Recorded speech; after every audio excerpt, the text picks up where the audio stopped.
All right, okay, let's get started now. So, first, a very warm welcome to everyone joining us from different parts of the world. And we from Vienna actually truly excited to have you guys here. So let's begin today's session. I am Nihar. I am leading the strategic partnership and the business development initiatives at Vienna Network. And as mentioned in the webinar topic, so we'll walk you through our newest product release, VDP Trade Docs. So it is kind of a purposefully built trade docs digitization platform specifically designed to help banks, financial institutions, and fintechs. Okay, so I'll first come to uh, the most important part, that why this platform is timely, what is the need of platforms like this, or how it will help or streamline the current trade documents digitization process, or you can say how it can transform the same. So as you can see in the slide, so in a single trade transactions, over 50 plus sheets of paper can be exchanged, and it will be exchanged mostly across 30 plus stakeholders. And this inefficiency is not just a legacy issue, rather it's also an expensive issue. Okay, and 20% of the shipping costs are mostly documentation related, and mostly all the stakeholders involved in cross-border trade, like ship liners, banks, or any other stakeholder, they have to play the role of senders and receivers between them for the transfer of these paper-based docs. And as a result, what we see, 70% of the SMEs still face financing barrier, largely due to document delays. But because of the current trade scenario, we are standing at a global inflection point. And with the UN lawmaking body, UN CITRAL launched the Global Trade Doc Digitization Standard, that is MLETR, which is gaining traction in multiple jurisdictions, along with various digital notary, who are the trust layers, like Trade Trust from Singapore emerging. So we are seeing a very big market where you can see nearly 40 billion US dollar in potential global trade enablement.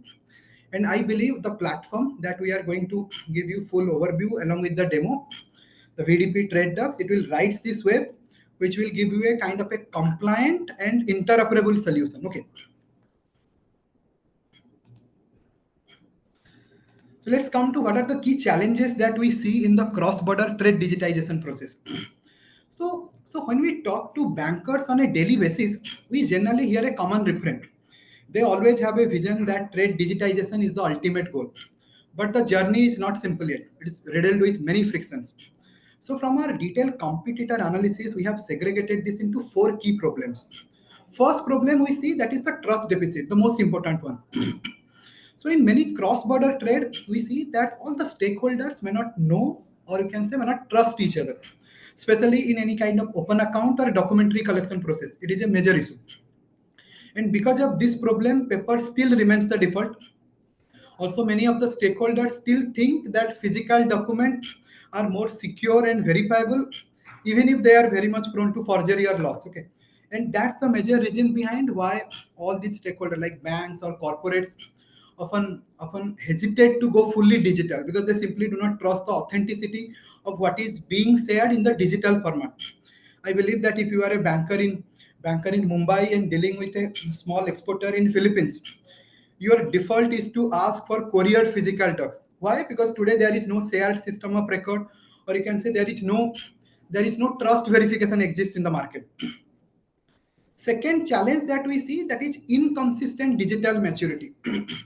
So let's say your bank or FI has digitized document collection platform, verification system also you have along with your highly automated ERP system or any type of document management system, which is great. But if your client or if your counterparty still operates on email or fax or Excel sheet or spreadsheet, you are again forced to go manual again. Okay, and here the chain breaks, and ultimately all these things kind of forces the entire transaction chain to drop to the lowest problem, that is the manual or error prone things. That's why we built this VDP trade docs, which will support kind of all the maturity level. You can use it from API based integration or even basic email based flows. The third challenge that we see, that is siloed based system. So here we all know that many legacy platforms are already there, so they generally do not talk to each other. Even if many trade doc digitization platform exist in the market, they often operate in closed network. And this actually creates digital islands or kind of a silo-based system that do not talk to each other. So a document lets you create on another trade doc digitization platform cannot be easily accepted or verified by another. That's the reason behind you can see that many documents or many document platforms are built for specific use case. Some platforms are built for shipping lines, some platforms are built for banks, some platforms are built for freight forwarder. So even if you have a digital original, you are kind of in a situation you are trapped and you cannot send it outside the network. VDP trade docs kind of solving the problem by being a trade trust compliant and open standard. In a way, we interoperate with everyone, not just ourselves. And the fourth most challenge that we see, that is the legal uncertainty. So until recently, I believe you can also say that as a whole, historically, only paper documents were considered possessable in legal terms. So in a way, when you send any PDF, it would not stand up in court as a transfer title, a transfer deed agreement. Means even you had a PDF based bill of lading, it could not be enforced as an original in court, or you can also not use it as a discounted legally by bank. And all these changes with MLTR, the model law of electronic transferable record. I'll come to the law or the standard in the subsequent slide. Many countries like US, Singapore, UK, Bahrain already have recognized this digital transferable document with MLTR standard, which can have same legal force as paper. So, in a way, what we envision here, or what exactly our platform BDP Trade Docs makes possible, in a future where all the types of trade document move at the speed of data, where trust is built into the system, where all the type of legal enforceability, all the types of digital maturity, interoperability are no longer excuses for delay. Rather, you can increase the efficiency level. Okay, so with this context, let me move forward to what exactly powers this transformation, starting with the legal enabler, that is MLETR, Model Law of Electronic Transferable Record. So what is this MLETR is all about? Okay, why this is not just a regulatory checkbox, rather you can say a paradigm shift that in a way unlocking operational efficiency, or you can say legal certainty. And at its core, MLETR, this model law of electronic transferable records, is developed by UN's lawmaking body, UN CITRAL, and it grants legal equivalence to ETRs, electronic transferable records. So that means for the very first time, banks or any type of counterparties in cross-border trade can issue, transfer, and accept digital original, just like a paper-based bill of lading or paper-based promissory note, and with full legal backing. So just think about it from a perspective of, so what is exactly a bill of lading? So it's not only, so if it is a digital bill of lading, it not only proves the shipment but it also confirms title to good. Or you can say what is a promissory note? It is not just a record, it's a claim to payment. But without legal recognition of this digital original, all these documents are waste.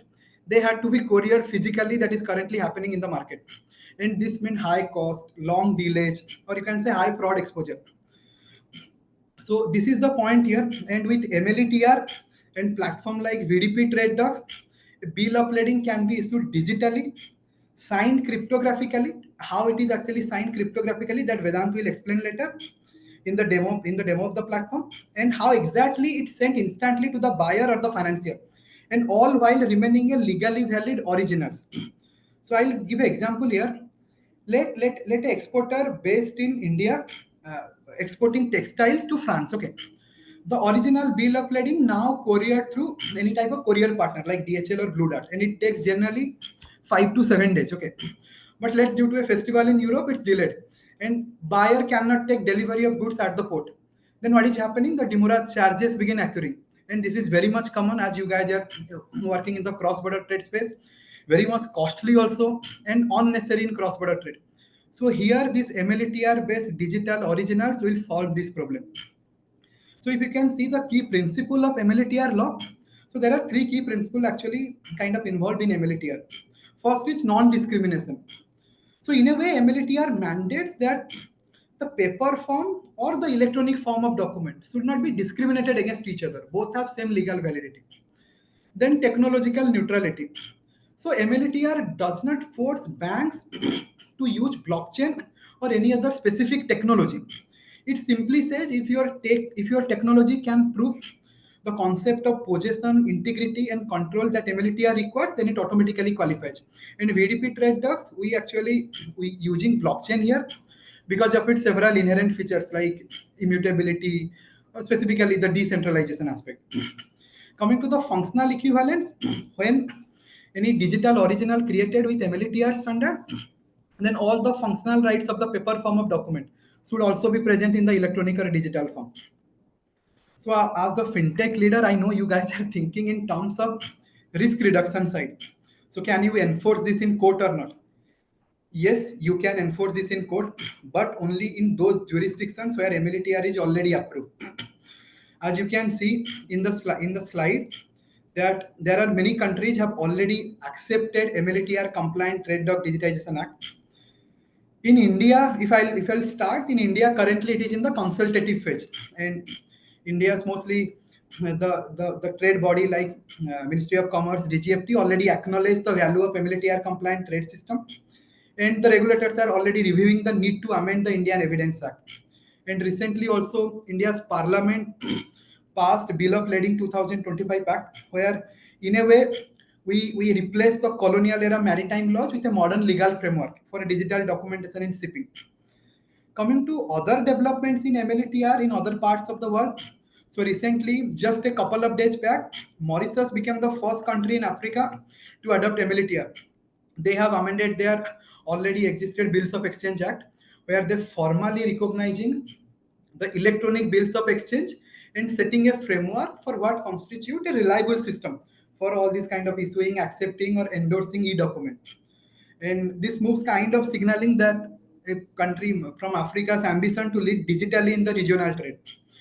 And many countries like Germany, France, UK, US, Bahrain, Singapore already passed the act, specifically Electronic Trade Documents Act, aligning with MLTR law. Recently, Netherlands also launches a MLTR light bill, where they are kind of created draft bill where they are granting electronic bills of lading as the same legal status as their paper counterpart. Similarly, in Middle Eastern region, in MENA region, Qatar becomes the latest country which has advanced to stage 6, the leading tier on the global MLTR adoption index.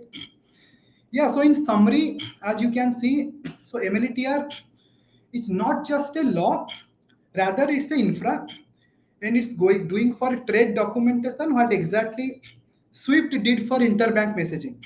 And with our VDP trade doc solution, bank can be at the forefront of this movement, offering legally compliant paperless trade finance at a very, you can say, at a very scalable manner. Okay. Now coming to what is the advantage, or why MLTR is not just inevitable, but also very much beneficial from a compliance, or you can say from a efficiency and business growth perspective. First thing I have already mentioned, it a kind of transitioning from paper to digital, and in a way, banks are already under increasing pressure to digitize the trade finance journey, not because it's more efficient, but because more your corporate clients now expect it. Although you are not interested to implement the same, but your exporter or your importers, your clients are expecting such solution. And today, documents like bills of lading or invoices who are moving by courier, fax, or you can say email, and every point, each manual touch point, in a way introducing this delay and risk. And with MLTR based platform like VDP trade docs, you can transform this document in a database flow kind of stuff. So in a way, if your exporter based in Mumbai would like to send any digital bill of exchange to a buyer in Germany, that document within a couple of hours you can digitally endorse, digitally financed, and digitally settle the process, and all within a few hours only, not weeks. In your conventional system like your ERP system, your core banking system, or your trade suite, everything can reuse the same document data, eliminating all these manual touch points like audit stuff, manual error, or rekeying stuff, everything. Coming to the legal backbone for digital trade, yes, MLTR actually creates the legal backbone. So if your digital document meets certain criteria that I have already mentioned, it has the same standing as the paper. Now coming to the impact on trade. So The macro benefits of implementing a MLTR based trade doc digitization solution are enormous. As I have already mentioned in the earlier slides, that nearly 20% of the trade costs are due to document. And by doing this digitization, you are in a way will remove all these courier costs, printing costs, or you can say revalidation cost. In a way, easily you can save $50 to $100 per transaction. And more importantly, if it is a digital record and also in blockchain, you mean better credit risk model, ESG scoring. You can also track the transaction data in the real time basis. And when all these things will be sorted, then you just understand how banks can now finance faster with more confidence and kind of bring more and more SMEs to participate in cross-border global trade. And last and most important, coming to the legal validation. So even lawmaking body, even Citral, ICC, so they are champions of all these MLTR laws. They are not only promoting, rather they are leading all these kind of platforms and all, and already adopted in multiple countries. ICC's Digital Standard Initiative, as you know, gives a technical template, and this technical template been already being used in over 30 plus pilot corridor. So in a way, you need to think that it's not just a tech upgrade, rather rather it's a new infrastructure for global trade, and VDP Trade Docs is your gateway to that future. So when we are discussing this MLETR, so multiple times we also kind of get a question from the bankers that, so you have built a trade doc digitization solution where you're converting a paper based document to a digital original. Then you have created, then who is going to use it? And multiple times I also seen, okay, who is the trust layer, who will kind be a notary layer to kind of give the authentication or give the verification to that solution. So here comes trade trust. So what is this trade trust? So trade trust is not just a product or not just a vendor, rather it's a Singapore government backed open source digital trust framework and developed by Singapore's main think tank, that is IMDA, in Infocom Media Development Authority. And it is designed specifically to help institutions like banks and fintechs who can digitize and exchange any type of legally valid trade documents, and in a way seamlessly, securely across the border. You can resemble it as a digital notary accepted by all the stakeholders in the trade ecosystem. So let's try to decode all the key components of trade trust. What exactly making this trade trust framework is very much enterprise ready, or you can say bank grade ready. Okay. First is public blockchain. So trade trust actually anchors all these documents authenticity, or you can say transfer of the document events on a public blockchain, which is owned by trade trust. And why it matters for banks? So just like in cross-border payment, what exactly you use? Swift is the global messaging standard for payment. Here, a public blockchain is kind of a shared database, or you can say shared ledger, where all these trade documents, when digitized with MLTR standard, they are registered and validated. When this document is registered and validated in trade trust, then it ensures all the parties in the ecosystem, like exporter, importer, banks, freight forwarders, shipping lines, they can verify the document's origin, timestamp, and integrity.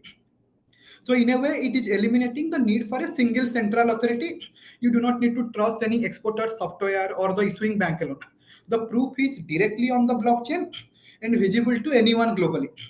So in a real life example, so a couple of years back, so ICICI Bank in Mumbai and DBS in Singapore involved in a cross-border LC transaction. So the bill of lading issued in Singapore digitally signed and anchored on Polygon blockchain via Trade Trust. So here, all the stakeholders involved in the transaction can instantly verify it on the blockchain. So no waiting, no calls to verify the authenticity, no courier, nothing is done. So this is the use of blockchain here. So without centralization, it works as a digital notary layer. Now coming to the second key component that trade trust actually kind of put here, that is the data is generally stored in option. So that means the trade trust does not store the sensitive document content on the blockchain. Only the digital fingerprint, that is the cryptographic hash or the ownership, that is being stored on chain. Why it matters for bank? Because mostly as you are bankers, you know that banks handle sensitive data, specifically invoices, or you can say insurances document, or LC terms that must remain confidential. So what exactly Trade Trust does here? It ensures the compliance by not placing the document payload on the public blockchain. Rather, you still get immutability and audit trails, but the actual documents stay private and accessible only to authorized parties. So okay, let me explain in another way. So think of it like tracking a Blue Dart package, okay, or DHL package. You see the status, timestamp, movements, but not the content of the package. That is what happening here. You verify the authenticity of the ownership of the document without revealing the payload. So that is the stuff. Now coming to it is payload agnostic. So Trade Trust does not dictate how your document should look.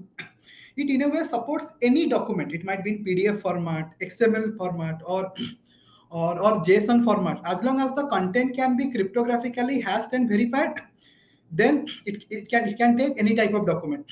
So why it matters for banks? Because you are not forced into a new document template or new document system, whether it's a bill of exchange or e-invoice or promissory note, it works. And I'll tell you, this type of flexibility ensures backward compatibility with your existing system, like your core banking or the trade finance suite. So let's say Access Bank PLC Nigeria issues a electronic bill of exchange in PDF format, while Emirates NBD UAE issues in XML format. Trade Trust can handle both the format. It will create the ownership through digital signature and ensure the integrity. It will not consider what is your document layout. So that is the most important aspect in Trade Trust format and all. And last and most important, that it is open source. Fully open source, backed by Singapore government, available for anyone in the world to use, audit, or extend. Just as banks contribute to any bill payment system APIs in any jurisdiction, you can contribute or you can tailor Trade Trust connector to your document management systems directly. And final and foremost important, that is the MLTR compliant. So this is kind of the crown jewel. So Trade Trust has been purposefully built to align with MLTR and giving all these digital document the same legal status as paper original in the compliant jurisdiction. So to summarize, Trade Trust offers banks an open, secure, and legally recognized way to handle all this trade documentation digitally. And with VDP Trade Docs deeply integrated into this framework, your institution gets immediate access to global interoperability. In a way, with no compromise on the compliance side, no compromise on the control side, also no compromise on the user experience aspect.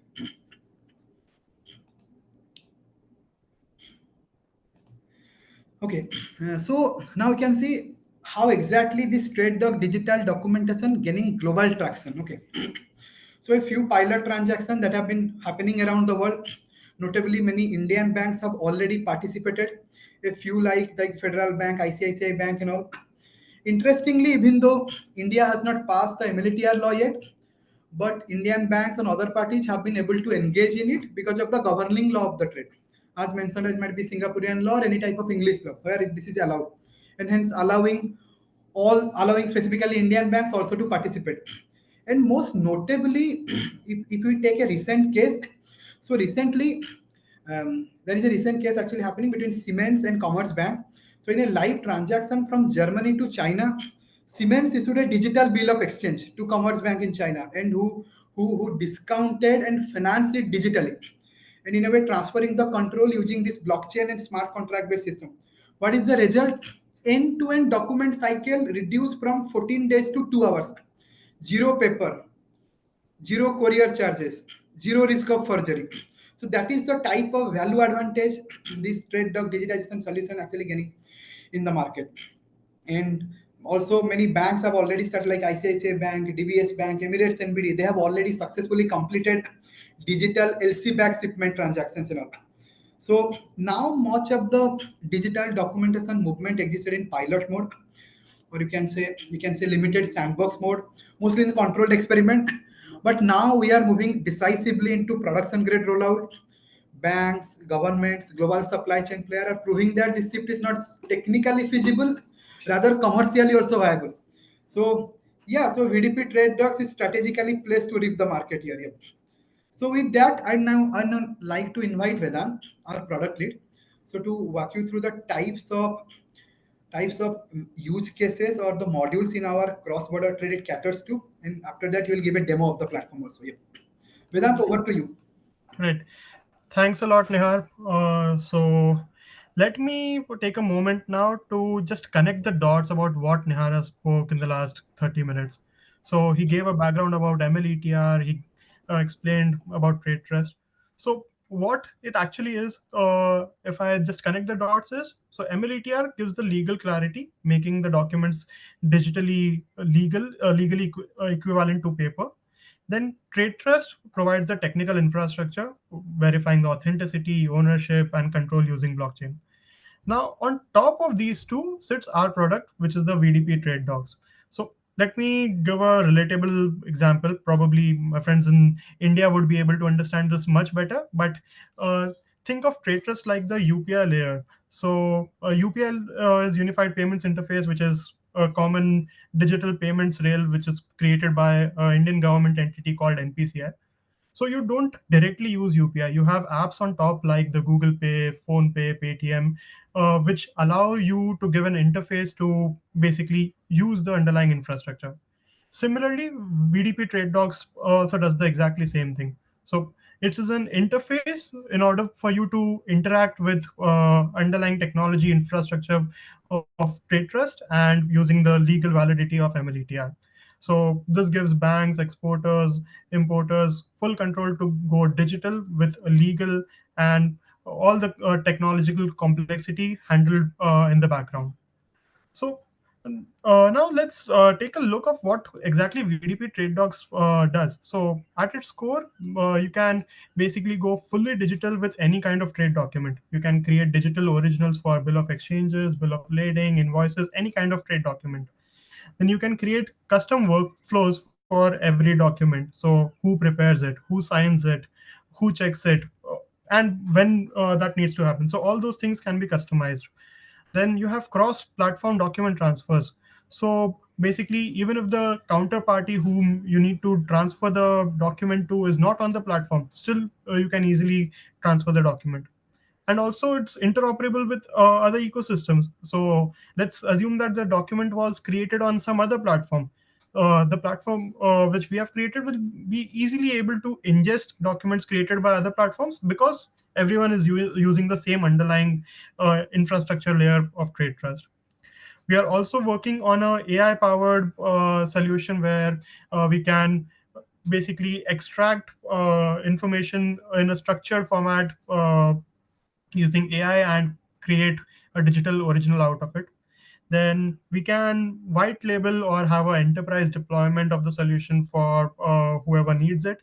And we can also build in API integration so that banks can automate the flows.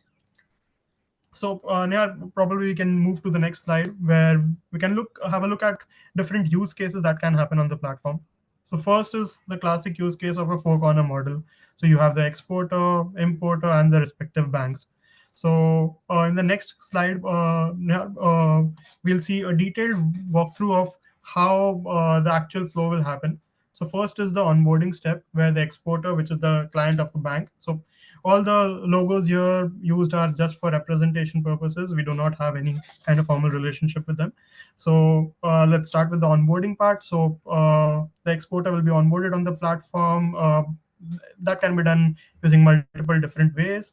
And then a digital identity will be created on the platform.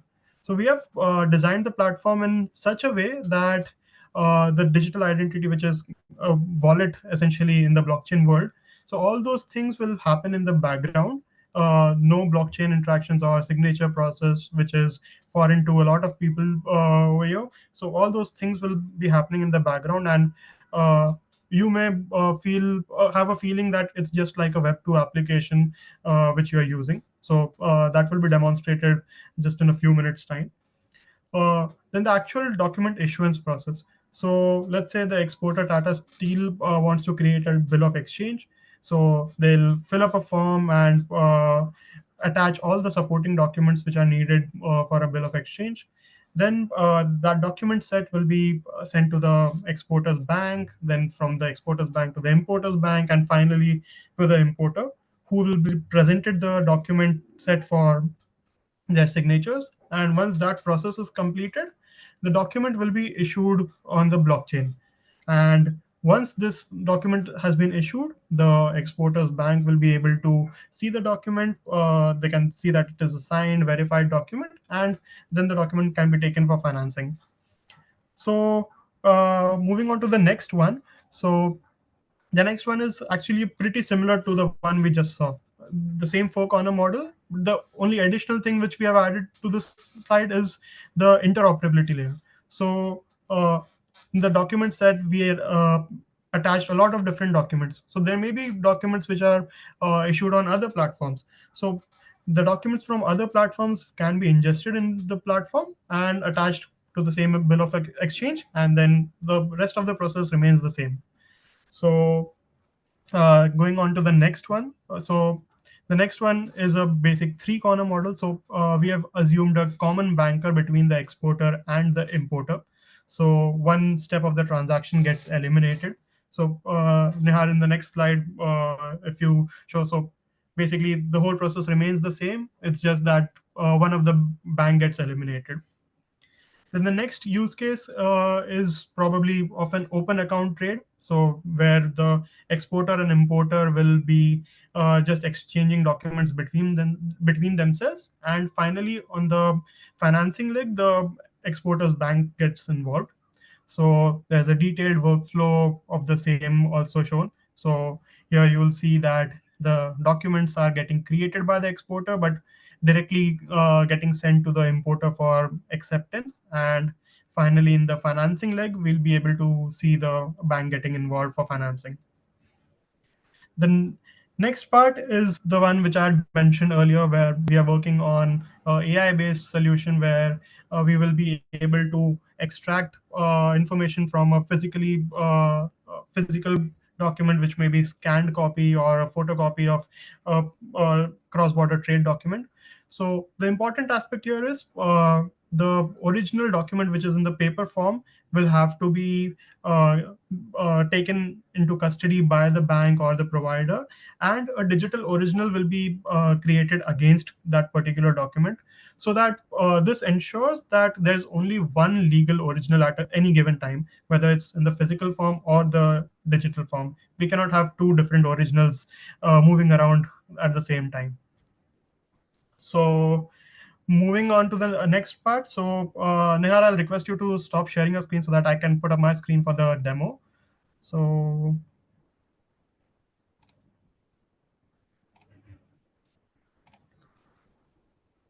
hope you're able to see my screen, Nihar. Yes. Okay, great. So basically in the demo, we'll be showing you the example of an open account trade, which I had mentioned earlier. So we have an exporter and importer. So the exporter will be creating the bill of exchange and sending it to the importer, who will then accept, and the document will be submitted on the blockchain, and a digital original will be created. Then once the original is created, that document will be sent to the bank for financing. And once the financing transaction is completed, the document can be transferred back to the exporter to finally surrender it. So here we are logging in using the exporter. So the exporter is logging into the platform. They'll be sent a two-factor authentication code on their emails. So once they put in the OTP, they'll be logged into the platform. So here is a dashboard of the application. So we have enabled just a few documents for the demonstration. So here is a bill of exchange. So all the fields which are present in a bill of exchange can be filled in by the exporter. All these fields are completely customizable as well. So once it is filled, the document will be submitted, and you can see a draft version of a bill of exchange with the exporter signatures on your screen. Then an email will be sent to the importer asking their signatures on the bill of exchange. So the importer will click on the importer verification button in the email, and they'll be directly taken to the application, where they will be able to review all the fields of the bill of exchange which is presented to them, and then they can choose their signature type. This is just an electronic signature step. They can upload their signatures as well. And once this is done, they can submit the transaction, and Now the document is back to the exporter's queue.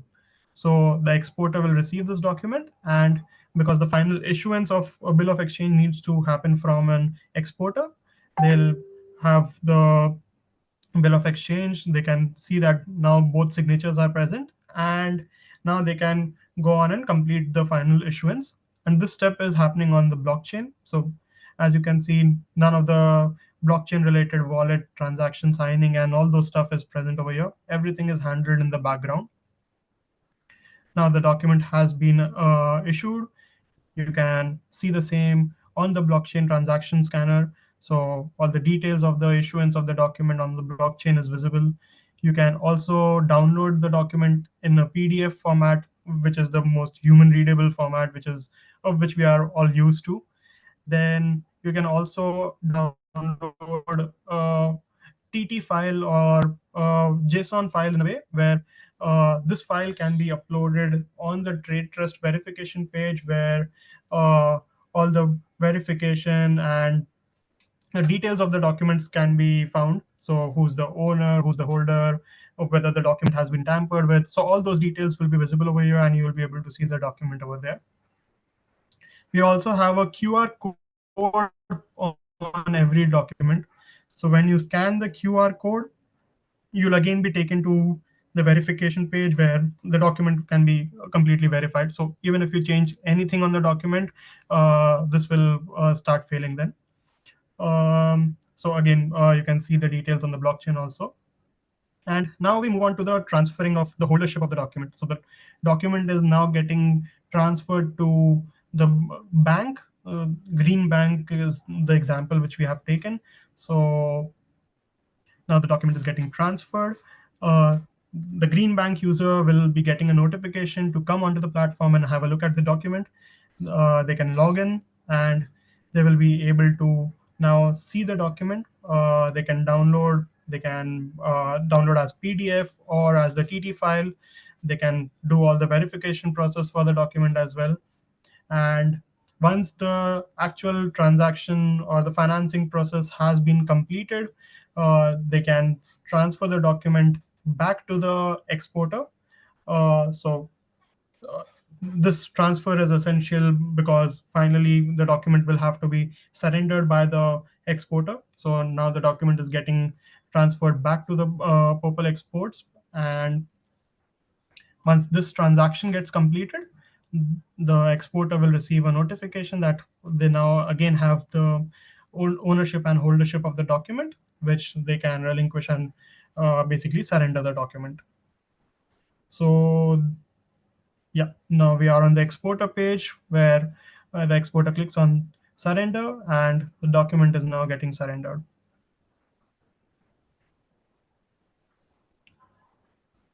So this was like a very simple demonstration with a very simple workflow. You can customize the workflow as you wish, and all the workflows or new document types and what fields you want, what validations, everything is customizable. So uh, all these things can happen on the platform. Nihar, probably if you can share your screen again. Yeah, great. So the next part is the compliance bit. So a lot of countries around the world have already passed the laws to comply with MLETR. Some of them are Singapore, England, and a few states in the US. So there are a few criteria mentioned in the MLETR law which everyone needs to comply with. So first one is the same information one, because we are creating digital originals and mirroring the same content which is present in the physical counterparts. Automatically we pass this criteria. Then the second one is singularity aspect. This is the most critical part in a digital document, which is of type transferable, if I would say.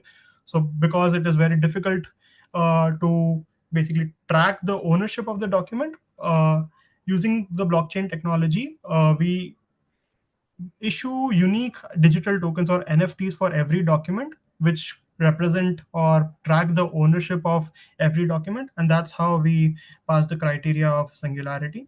Then the third aspect is control, because a transferable document can be transferred or endorsed to someone else. That establishes control over the document.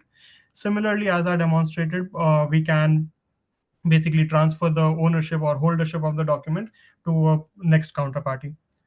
The next one is integrity and reliable method. So basically, both these criteria automatically get satisfied because we are using blockchain as our underlying infrastructure, and due to immutable audit trails, cryptographic hashing, and all the other salient features of blockchain, both these criteria gets fulfilled very easily. So this is all from my side. So to just wrap everything up, so trade is evolving from paper to digital, from documents to data. So laws like MLETR and platforms like or technical infrastructures like Trade Trust, all these digitization of trade is becoming possible. So we have built a platform that's simple, secure, and compliant, and it is ready to use. So if you are a bank, fintech, corporate, or any ecosystem player, we will be able to modify the application to perfectly fit your use case.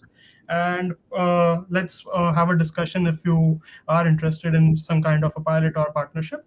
So thank you so much, guys. If you have any questions, please put it up in the Q&A section, and we'll be happy to answer those.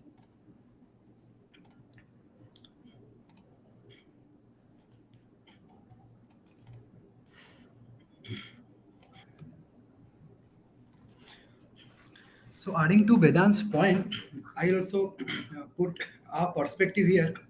So why should a bank do a POC now? Okay. What is the need of the hour? In addition to all the macro advantages that we have explained, there are several unique aspects of this implementing this solution as. So what exactly all the stakeholder actually gains by implementing this platform? Banks, as I have mentioned, or Vedant also outlined, drastically reduce the processing time. Risk mitigation aspect via this blockchain based immutable audit trails. Okay. And you have the real time visibility across trade instrument. And in a way, you are also creating you can say you can creating a future ready posture in line with Basel 3, FATF regulations, all kind of advanced KYC expectation. In a way, you can also open the door to new type of lending product like tokenized based invoice financing, smart contract based LC triggers, that banks advantages. Exporters are already demanding faster access to capital, that you guys are already aware with. They do not want no more courier delays. Okay, the ability to participate in all the type of global cross border corridor. It might be Singapore UAE, Singapore UK Bahrain, or India UK. Everywhere it is being favored by buyers or the exporters importers who is need of the digital compliance. Okay, importers also demanding quicker release of goods, not waiting for the document will come through courier, then after that I'll do all the customs or port handling. They need better trade credit terms due to improved documentation fidelity. Ship liners also need of that. They need streamline the logistic aspect, faster issuance of delivery order. You can say lower demurrage cost, port storage cost. And as a first mover advantage, it is very much real. Many banks, like I have already mentioned, ICICI Bank, Commerce Bank, they have already demonstrated leadership here. So doing a POC now positions your bank as a pioneer here, allows you to build internal confidence, which is very much required. You can also align your trade operation team, or you can say your legal team, risk team at a very early stage. And when regulatory floodgates will be opened, then you are ready to scale. And as you are already in this space, you remember that trade finance is relationship driven business. And once all these corporates or importers or exporters start favoring banks that offer faster, compliant, or you can say this paperless trade, you do not want to be in a catch up mode. And with VDP Trade Docs, you get an end to end platform, not just only the tech platform for digitizing document, but for transferring the legal ownership, or you can say enforcing the control, integrating with your core banking ERP system, and most important, eventually building an entire digital financing rail out of this document stack. We have our own subsidiary Vayana Trade Exchange, through which we provide multiple cross-border trade finance services also. So it's not just the digitization solution that we are envisioning, rather it's a foundation of a very programmable real-time, or you can say Yeah, real time cross border finance. Okay, so that is the value proposition that we are putting here. Yeah, Vedant. So any questions from? Yeah, so there was one question. So, does Viana provide trade finance services against MLETR transferable instruments? So, yes. So, Viana has built a full-fledged technology solution, as well as we have a subsidiary called Viana Trade Exchange in Gift City, which is a regulated cross-border trade finance exchange. So, yes, we provide trade finance services. So, happy to connect. Okay.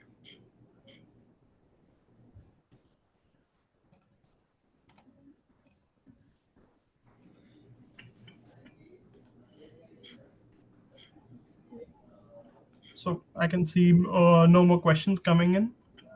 Okay.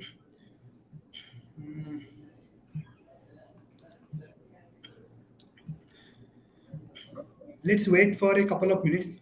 Okay.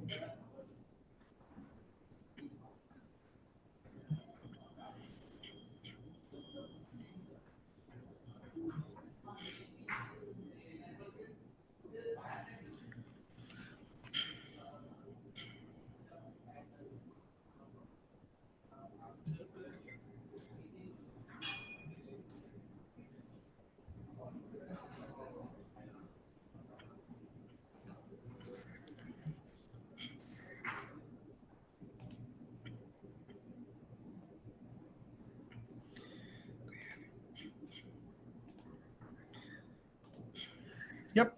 I think no more questions are coming in. So, hope this was an informative session for all. Have a nice day ahead. We are just Okay. closing So the session. yeah. So for any further questions or follow up, please feel free to reach out to us through our LinkedIn channel Vayana Debt platform. Also, we'll send the recording of the webinar shortly, and we'll be happy to connect with you post event. Yep. Thank you once again. Yep.